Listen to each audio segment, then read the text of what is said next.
Mount & Blade Warband is a standalone expansion from the game series Mount & Blade, which is a medieval action role-playing game. It was developed by Tale Worlds Entertainment and published by Paradox Interactive in March of 2010 for PC, and most recently was released on the PlayStation 4 and Xbox One, September 2016. The story begins with you, a male or female character, wanting to make something of themselves in the land of Calradia, where there are many different kingdoms constantly fighting one another. You have the Khajiit Khanate, who are represented by the color purple, the Kingdom of Nords, who are blue, the Kingdom of Rhodoks, who are green, the Kingdom of Swadia, who are orange, the Kingdom of Vaegirs, who are white, and the last one, the Serenid Sultanate, who are yellow. You choose where to begin your journey after fashioning your character through some background questions, and are given a tutorial mission that you can refuse, before setting off to do whatever your heart desires. Maybe you want to learn the trade market and earn money that way. Maybe you prefer to become a vassal to a king or a lord of a certain kingdom. Maybe you just want to be a notorious bandit who raids and pillages villages for profit. You can become whatever you please in this world.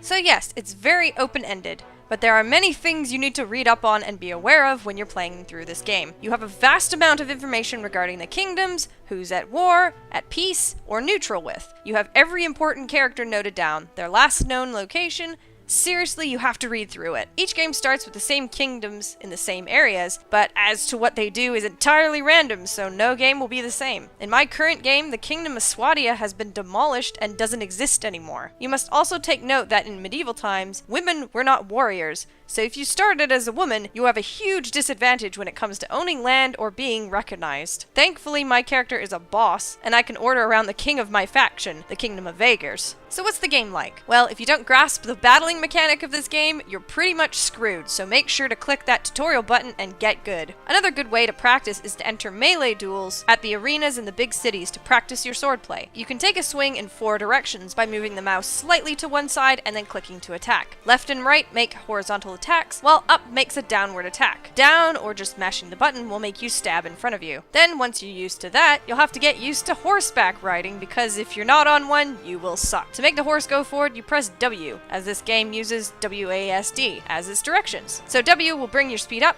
then you can release it and you'll maintain that speed. To slow down, you press S, and obviously left and right steer the horse. Now combine that with all the directional swings you've learned on foot and try and hit dudes as you run by on your horse. This took me a lot of practice, and thankfully I'm pretty alright at it for the most part. Once you're fighting around, take some time to study the map so you know routes, towns, cities, etc. There is tons to do. You can test yourself in arena tournaments, visit cities and towns and trade, talk to people in taverns, recruit people, sell prisoners, help villagers to win their trust, help fights with lords, fight bandits, raid villages, take over castles, level up your army, customize your character and special characters you meet along the way. There's too much to explain in this little episode. You just have to play the game. Studying aspects of the game is key, such as knowing the strengths and weaknesses of factions. For example, Swadia's cavalry are the best in the game, while Nords are the best for sieges of castles. It all depends on what you like, really. You can make it work. The music is great, although it can be repetitive if you stay in one area, as the areas have their own little battle music. The funny aspect of the game is the voices for the warriors and whatnot, as whenever you defeat your enemy, they just cheer really loudly.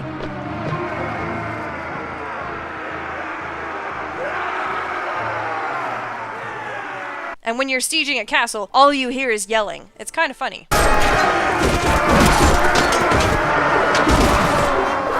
So does the game look interesting to you? Give it a try then. Work your way up and make your own little warband of fierce army that will fly your banner. Hell, you can even make your own faction and become king or queen of it, if you want. Although that would take ages, but it is doable. I definitely recommend playing the game, and if you fail a few times, just keep going and practicing. You won't regret it.